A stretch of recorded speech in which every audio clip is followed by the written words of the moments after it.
año electoral, año de pandemia, año de cambio de gabinete. Bueno, van a ingresar nuevos legisladores. La Argentina, después del 10 de diciembre, está en contacto Gila Bilker. Ella es investigadora, analista de opinión pública, directora de la consultora 3.0. Gila, ¿cómo te va? Buenas noches. ¿Qué tal? ¿Cómo te va? Pero muy bien, gracias por atendernos nuevamente. Bueno, ¿cómo estamos cerrando el año? ¿Cuál es el análisis que tienen ustedes? Y si las nuevas conformaciones en el Congreso va a significar también alguna nueva dinámica del poder en Argentina. Mira, muy probablemente yo creo que el Congreso va a empezar a tener una función mucho más trascendente de la que ha tenido hasta ahora, sobre todo porque en materia económica y en materia de acuerdo con el Fondo Monetario, de alguna manera son temas que necesariamente van a pasar por el Congreso. Así que de alguna manera la necesidad de construir consensos, de buscar aliados, va a estar en el corazón de la gestión política del año que comienza, sin lugar a dudas. ¿Y Alberto Fernández va a poder encarar ese perfil de buscar los consensos necesarios o las figuras determinantes van a ser Massa, van a ser algunos jefes de los bloques políticos? ¿Dónde va, o sea, cuál va a ser la figura que logre esos consensos o al menos los convoque? Mira, yo me imagino que en el porvenir, en lo que se viene, es muy probable que Massa tenga un lugar preponderante, no únicamente, digamos, pero sí absolutamente central adentro del mundo de diputados. También hay que pensar que las disputas que se están dando hoy en el Congreso o las disputas por venir no son solo entre las coaliciones, sino también de alguna manera al interior de cada coalición. Vos pensá que Juntos por el Cambio, que viene de tener un interbloque conformado por tres fuentes, ¿no? Por el PRO, el radicalismo y la coalición cívica, va a tener un interbloque conformado por muchos más actores. Se está hablando de un interbloque que probablemente quedó conformado por entre 6 y 7 bloques, con lo cual lo que te digo es el signo de la conversación, el signo de los acuerdos, es algo que no solo vamos a empezar a ver a funcionar entre las dos grandes coaliciones, sino también al interior de las distintas fuerzas. Algo similar va a pasar en el Senado con el bloque del Frente de Todos. Vos sabés que ahí se está armando o empiezan las conversaciones por un subbloque de peronismo no K. Así que digo que no disputan, por supuesto, la presidencia de Mayans, pero que sí, sin lugar a dudas, bueno, son los fenómenos que empiezan a pasar cuando el poder total de alguna manera ya no se retiene, ¿no? Sheila, buenas noches, mi nombre es Martín Varela, ¿cómo le va? ¿Qué haces, Martín? Un ¿Cómo te gusto, va? encantado. Me detengo en algo que usted recién decía respecto del protagonismo de Sergio Massa. Si bien es cierto, Sí. este tema que yo le voy a mencionar es un tema estrictamente de la provincia de Buenos Aires, da la sensación de que después de una reunión de intendentes y legisladores del Frente Renovador, que pasó hace pocas horas, Sergio Ajá. Massa anunció formalmente que su fuerza no va a acompañar la reelección indefinida de los intendentes en la provincia de Buenos Aires. Y uno se queda con la impresión, por lo menos yo, de que Massa está pidiendo de alguna manera algún tipo de equilibrio hacia adentro en la coalición oficialista para discutir los temas de agenda, preocupado seguramente por lo que fue la performance electoral y tratando de cuidar los votos del Frente Renovador. Bueno, sí, es probable que esa sea una de las razones.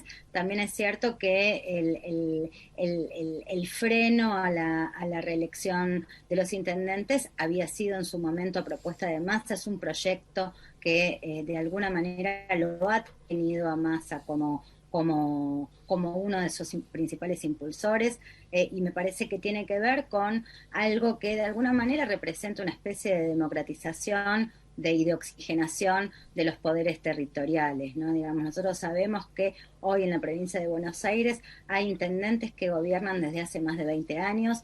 Entonces me da la impresión de que el compromiso del Frente Renovador y de Sergio Massa en particular con este tema creo que tiene que ver con empezar a abrir un poco el juego en ese lugar. Por supuesto, esto lo acerca al universo de la cámpora, que también hoy de alguna manera acompañan esa iniciativa o esa ley que se había aprobado durante la gestión de María Eugenia Vidal en la provincia de Buenos Aires. Sheila, buenas noches. ¿Pensás que en el Frente de Todos van a aprobar sin chistar el acuerdo con el Fondo Monetario Internacional? Porque, bueno, también en las últimas horas hemos visto que están diciendo que es una obligación del Estado por la continuidad jurídica, por lo tanto es el Estado, digamos, el que está obligado en este gobierno a aprobar un acuerdo por la refinanciación de las deudas con el Fondo Monetario Internacional.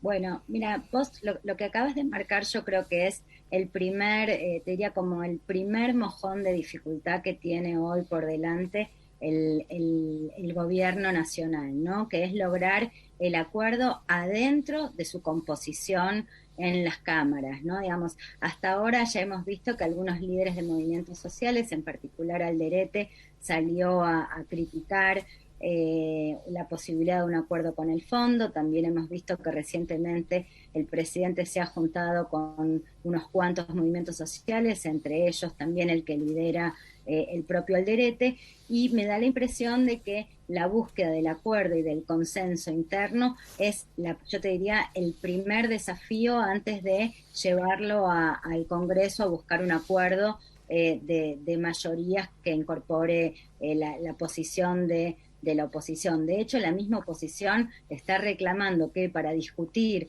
el acuerdo posible con el fondo, es decir, el plan plurianual, el presupuesto 2022, que de alguna manera son las dos leyes más importantes que se van a encarar en el próximo tiempo, y que de alguna manera ambas tienen que ver con cómo será ese acuerdo con el Fondo Monetario Internacional.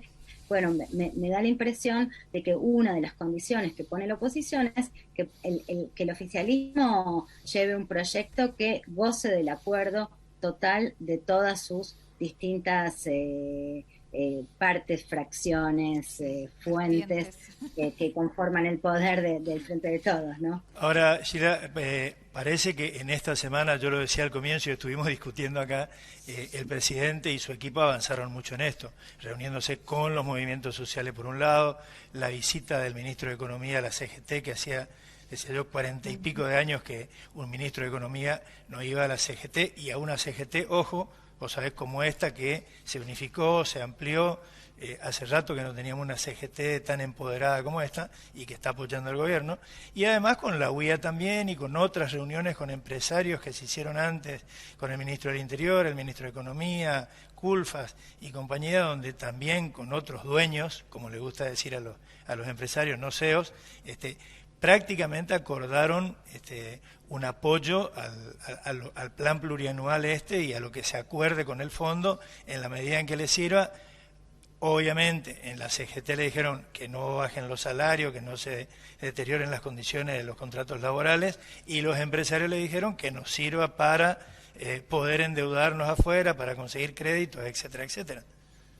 Sí, mira, vos sabés que es muy importante lo que vos marcás, porque el gobierno está buscando en primer lugar aliados, te diría, de la sociedad civil, ¿no? Sindicatos, empresarios, movimientos sociales, y toda esa pata de alguna manera que uno podría decir es como esa fuente de discusión o de esa búsqueda de consensos y de acuerdos con distintos actores de la sociedad civil. Después tenés el desafío del acuerdo adentro de la política, ¿no? Uh-huh. Digamos, por supuesto, un acuerdo en la política es más fácil si vos contás con un apoyo importante por parte de distintos actores relevantes de la sociedad. Entonces, en ese sentido, sí, sin lugar a dudas, también yo creo que hay acuerdo, cuando vos mirás las declaraciones de distintos economistas, tanto de el oficialismo como de la oposición, da la impresión de que la voluntad del acuerdo está. Por supuesto, ahí me parece que en el caso de la oposición están en una especie de dilema. La oposición está discutiendo hoy por hoy, digamos, me da la impresión de que las elecciones no terminaron de saldar cuáles son los liderazgos internos, ¿no? Uh-huh. Entonces empieza ahora una discusión por esos liderazgos, y me da la impresión de que los distintos interbloques, lo decíamos al principio, ¿no? Los distintos bloques del interbloque de Juntos por el Cambio cada vez son más, dijimos, terminarán siendo 6, 7 bloques, son muchos actores para ordenar alrededor de un acuerdo, ¿no? Y me da la impresión de que además ahí hay posturas más duras, posturas menos duras, están los halcones, están los republicanos, está esa UCR en tensión, sobre todo previo a la escena de la próxima presidencia. Entonces, yo te diría ahí que el dilema es actuar con responsabilidad versus actuar en el marco de la especulación política. O sea que que esa tensión va a estar jugando. La interna de la oposición va a jugarse en relación a la posición con respecto a aprobar o no aprobar el acuerdo con el fondo. Yo lo que te diría es la interna de la oposición, a la interna que tiene la oposición, todos los desafíos de gran envergadura los ponen en un aprieto. Claramente los ponen en un aprieto. ¿Cómo? ¿Y la interna del oficialismo? ¿Quién lidera el oficialismo? Bueno, a ver, el oficialismo hoy por hoy, con el gobierno todavía con 2 años por delante, tiene incentivos todavía para mantenerse relativamente cohesionados, ¿no? Digamos, sobre todo porque pareciera no haber por delante, digamos, grandes figuras que logren disputar cómo sigue esto, ¿no? Entonces, lo que empezamos a ver es esto. Yo te diría, lo más importante para ver dentro del oficialismo es lo que pasa en el Senado con este subbloque donde va a estar, bueno, estamos hablando en Corrientes, donde se supone que va a tener una participación el senador Espínola. Y te diría también que en diputados todavía Máximo Kirchner va a estar presidiendo diputados. Sí, es cierto que hay que unificar las voces, ¿no? Digamos, lo dijimos recién, o sea, todavía hay voces disidentes, el Frente de Todos también tiene un gran arco ideológico, la zona del kirchnerismo y la zona del peronismo tienen que lograr encontrarse, los movimientos sociales tienen por ahí una postura un poco más dura. Entonces, hay desafíos, todavía no terminan, o sea, no parecieran ser tan dramáticos o tan picantes, ¿no? Digamos, tan picantes como los que tiene el Frente de Todos, Juntos por el Cambio por delante. Sheila, hablaste de que hay voluntad de acuerdo, digamos. Estaba haciendo referencia a mi compañero recién acá respecto a, digamos, estas actividades del oficialismo en torno de la reunión con la CGT, la reunión con los avances del FMI y todo lo demás. Esto se da porque realmente hay voluntad de acuerdo porque quiere hacerlo el gobierno, o se da como una consecuencia de una derrota electoral que se supo estos últimos días, se llegó a alcanzar a 1.900.000 votos, 2 millones de votos, con los cuales la principal fuerza de la oposición, que es Juntos por el Cambio, superó a nivel país al oficialismo. No, yo creo que la voluntad de acuerdo es genuina. Digo, el gobierno no ha logrado cerrar el acuerdo en estos 2 años, pero nunca ha abandonado el intento de llegar a un acuerdo. Por otro lado, creo que la aceleración de los tiempos tiene que ver con la escasez de reservas, eso sin lugar a dudas, si no esto podría seguir dilatándose. Creo que la escasez de reservas le pone un punto de quiebre, pero creo que no es un problema de falta de voluntad, creo que la voluntad nunca se puso en cuestión, y me parece también que en términos de opinión pública, en materia de opinión pública, no hay plafón para un no acuerdo. La ciudadanía argentina pide acuerdo. Digo, por supuesto hay distintos matices ahí respecto de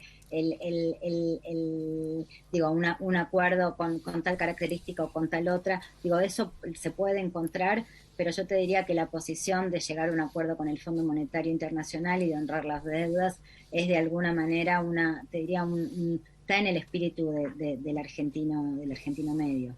Sheila, muchísimas gracias, como siempre, muy amable. Al revés, gracias a ustedes. Bueno, Sheila Víquez contándonos, cómo se viene el escenario en el Congreso de la Nación cuando los nuevos legisladores que resultaban electos de la